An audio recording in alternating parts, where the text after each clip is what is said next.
So again, if you've watched some of my videos, you quite often hear me refer to pieces of the puzzle, and I keep saying that if the pieces of the puzzle fit, they'll paint a certain picture. Now, what I want the viewers to do is to sit back and close your eyes and imagine that you're the president. Okay? Imagine that you're the president. Not Obama, but you're the president. And you've got people all over the world that you're responsible for.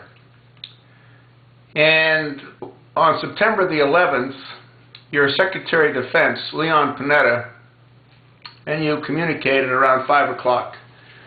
And what he tells you is that one of the facilities in Libya, specifically a little place called Benghazi, is under attack. And your ambassador that your Secretary of State placed there is also under attack. And what if you and Panetta spoke for 30 minutes, 20 minutes of that was on Benghazi? And the time that the call took place with you and Panetta was at a little after 5 o'clock Eastern Standard Time, and at this point the battle's been raging for about 45 minutes in Benghazi. Now, imagine again if you're the president and you're given that information. And then there's no further communication between yourself, the Secretary of Defense, the CIA, or the Secretary of State, recognizing that it was the Secretary of State that actually selected Ambassador Christopher Stevens for the assignment. So now, again, picture this. You're told all this information. Now, what would any sane, normal, rational person do? Would you just pack up your tent, get on your prayer rug, do whatever you do, and then go to bed so you can be cheery-eyed the next day, knowing that you're going to be going to Vegas for another fundraiser? Or would you be so upset that this is taking place that, first of all, you wouldn't be able to sleep, and second of all, you'd definitely need to know more, and you would call a meeting of your top-notch brass in your cabinet, including Secretary of State Hillary Clinton, including Leon Panetta, including General Dempsey, and you would try to do whatever you could to help the ambassador and any other citizens that were there. Now, the simple fact that Obama did nothing based on the scenario that I just outlined, what does that tell you? Let me tell you what it tells me. And I've said this in a couple of other videos as well. There was a plan to kidnap the ambassador. And again, close your eyes and picture this. There's a plan to kidnap the ambassador. You're part of that plan. You've actually orchestrated that plan with some radical extremists that came from Egypt that you made special visas available for so they could travel to the White House.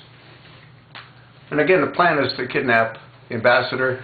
And as part of that plan, you make certain that 15 armed security guards are reassigned prior to the planned event taking place. Now, imagine your dismay when you're told by your Secretary of Defense, Leon Panetta, that the facility was under attack and a number of individuals from the annex, the CIA annex, by the name of Tyrone and Glen Doherty, who happen to be ex-Navy SEALs who are trained to go to the sound of gunfire, they go in there to try to assist the ambassador. And you see this all unfolding, and you see your plan being destroyed. What are you going to do then? Well, probably you're going to do what Obama did. He went to bed. He never spoke to the Secretary of Defense, according to the Secretary of Defense, Leon Panetta. General Dempsey was with Leon Panetta, and they said that they both went to the Pentagon, and What also doesn't make any sense is that why wouldn't they have contacted the Secretary of State, knowing that it's her facility that's under attack, knowing that it's ambassador that she selected that's being, attacked? How could any normal, sane person go to sleep? Well, the only way they could go to sleep is, as I said, they watched their entire plan disintegrate in front of their eyes. Now, the Al-Qaeda guys, or the bad guys, or whoever they were, they must have been really, really peed off, because they were told there'd be minimal resistance. And that isn't what happened. According to what we've been able to learn, and who knows what's real or what isn't real, Glen Doherty and Tyrone Woods killed 60 of the bad guys before they themselves were murdered by the insurgents. Now, does that not sort of make sense as to why he wouldn't have wanted to learn more, because he already learned enough? I mean, this is really insane. And then you've got Hillary Clinton, who couldn't testify for months because she banged her head. And then when she does testify, she says she spoke to one of the 20 or 25 survivors. How do you not know how many survivors there were? Huh? I mean, it's 20 or 25 or 23 or 21. It doesn't make any sense to me. Then you've got John Kerry, who's the new Secretary of State. He said that he actually visited one of the survivors at Walter Reed Hospital. Well, how come no one else can get to visit these survivors? What special connection did John Kerry have to be able to do that when you got Chaffetz out of Utah, Congressman Chaffetz? He can't see any of them. You got Senator Lindsey Graham. He can't see any of them.